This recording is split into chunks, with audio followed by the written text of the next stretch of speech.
day to everyone. The college developed the technology plan in the summer of 2013 with wide input from students and faculty, in-depth environmental assessments, and facilitated sessions with the divisions. We also met with the ERP Working Group, the ERP Executive Steering Committees, and the college-wide IT Advisory Committee. The technology plan allows the college to plan for software, hardware, systems, and to allocate technology resources for both human and equipment on a sustainable and regular basis. This will fulfill our primary mission of teaching and learning with our primary audience of students, faculty, and staff.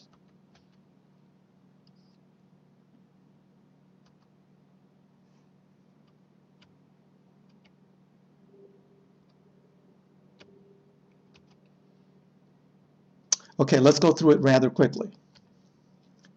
As you'll see on page 4, we support the college's mission and the 5 major support areas: academic and faculty support, student services, facilities expansion and renovation, strategic technology planning, and finally, provide infrastructure, administrative, and operational support. This generally aligns with the divisions in the college and to the strategic plans and their corresponding measures.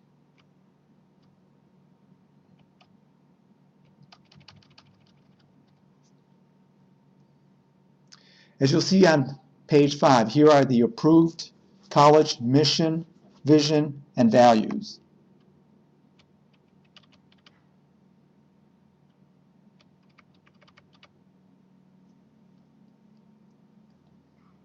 On page 6, you'll see the college goals. So goal number 1 is, of course, student success. Goal number 2, addressing community, business, industry, and education partnerships. Goal number 3 is institutional sustainability. And then, of course, number 4, we will talk specifically for this goal, technology, and the impact of the technology plan across the other goals.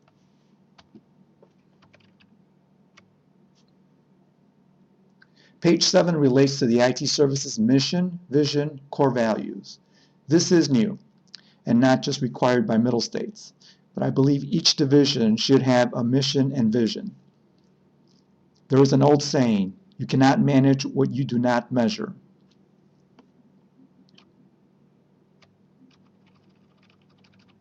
In summary, the IT services mission is to provide the best services for the college's mission of serving students and faculty.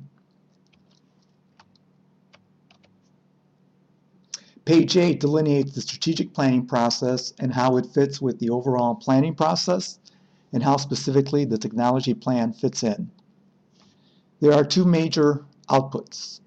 One is the 5-year technology plan, which can be revised as needed, and the annual tactical plan of the actual funded projects and what equipment and software will be deployed and implemented during the fiscal year. Page 9 shows the master technology plans and how they relate to the other master plan series. We are primarily driven by the academic master plan, the AMP, and the strategic management plan, SEMR. Then facilities and IT takes those needs and aligns our strategies and tactical plans to meet those needs.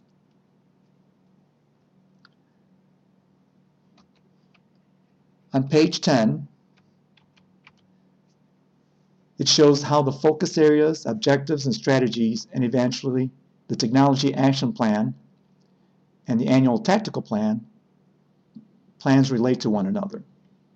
This also shows the vetting and approval process and is aligned with the AMP and SEMR plans on the front end, but is also aligned with the budget cycle as shown.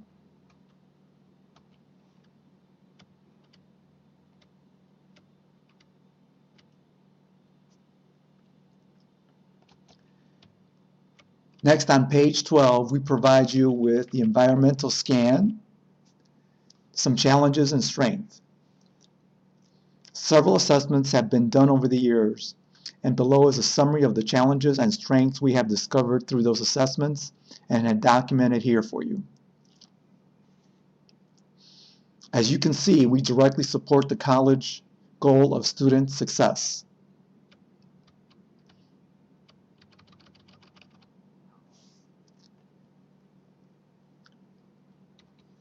Page 13 finishes with the strengths, and then we begin to get into the environmental scan.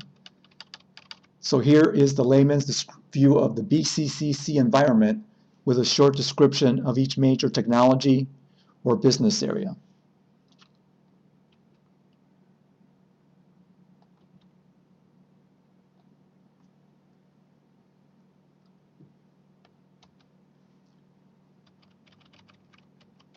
Page 14, of course, notes the ERP system. It is the largest college project in quite some time, and I emphasize it is a college project, not just a technology project. We have allocated close to $20 million for this project, along with a preparatory infrastructure improvement and replacement plan. Many of you know that our legacy systems are not compliant with regulatory and security regulations. Several consecutive audit and even middle states have findings of deficiencies in the college administrative system, meaning the legacy ERP.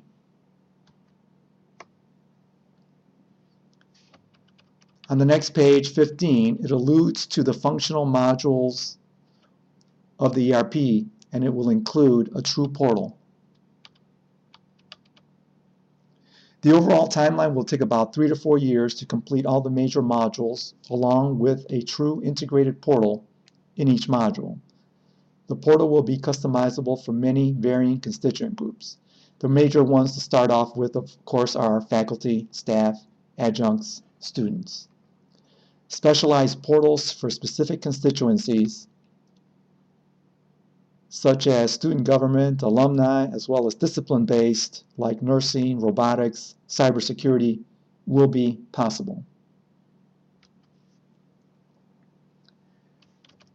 On page 16, we mention document imaging as one of the 2 major pull-ahead projects, both of which have been approved by IT and will be starting the next couple months.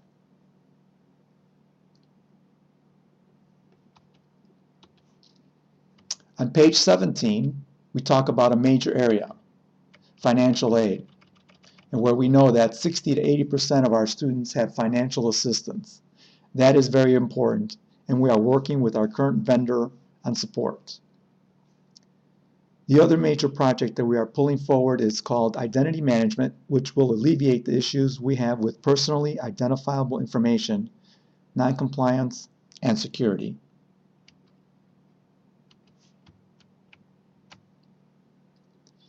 As we detail into the strategic focus areas, for example, on page 18, student affairs support, we can provide as an example of direct support for the workstations and software in the Disability Support Services area, otherwise known as DSS.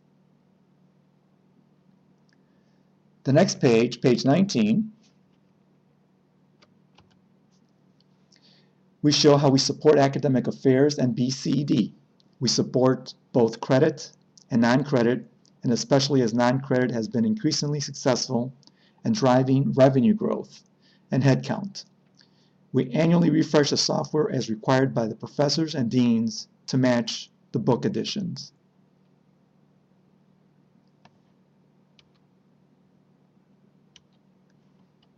Of course, another focus area is on the administrative side, which includes business and finance and human resources. We are continually working with other departments to try to optimize facilities use and to provide training for the college. Examples are R25 that we use for scheduling, and we are assisting HR with automating the applicant tracking process with the acquisition of a new software tool.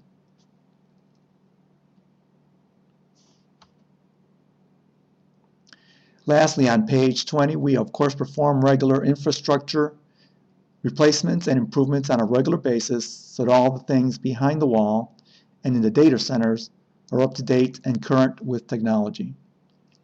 An example of this would be the new phone system which was installed last October, or the new upcoming SharePoint intranet site. On the last page of the technology plan, page 21, we conclude with systems, databases, and data centers. And of course, mobile technology is now in the forefront of everyone's mind, and we'll be upgrading over the next years to accommodate all the many devices out there. Of course, lastly, we want to make sure that we comply with state and federal and local regulations.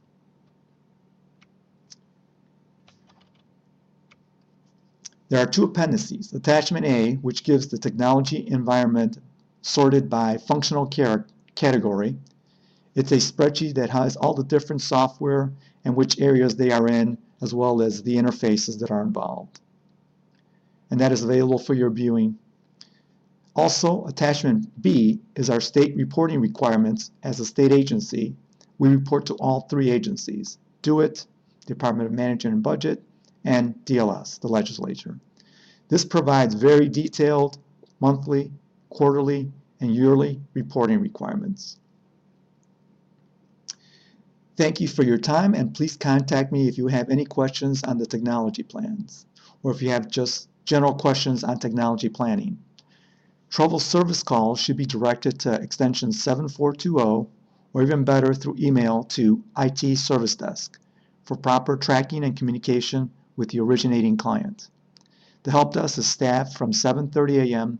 to 7 p.m. during the week, and Saturdays the open lab is also open from 9 to 1 p.m. Thank you.